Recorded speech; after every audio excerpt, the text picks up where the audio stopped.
সত্যনিষ্ঠার সাথে প্রতিজ্ঞা করছি যে আমি বিধি দ্বারা প্রতিষ্ঠিত ভারতীয় সংবিধানের প্রতি সম্পূর্ণ শ্রদ্ধা ও নিষ্ঠা জ্ঞাপন করব এবং আমি ভারতের সার্বভৌমত্ব ও অক্ষুণ্ণ রাখব। দিদি নমিনেশন জমা দিয়ে এলেন। মানুষের সমর্থন উন্নয়নের পক্ষে এবং মানুষের সমর্থন আমাদের বাংলার পক্ষে। দেখা গেল যে কয়েকজন তৃণমূল যারা প্রার্থী ছিলেন তারা সরামড়ে এসেছিলেন, বর্ণাঢ্য শোভাযাত্রা সহকারে এসেছিলেন। আপনার নমিনেশন দেখলাম প্রায় সাদামাটা।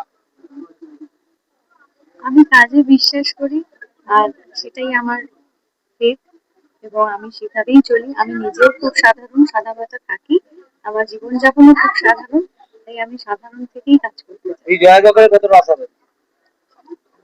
দেখা যাক।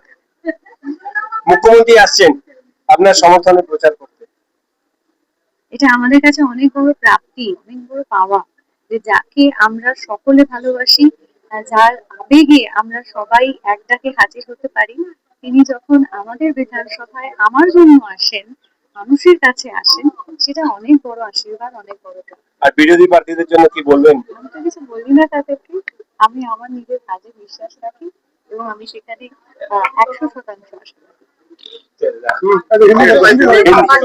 এই হিন্দি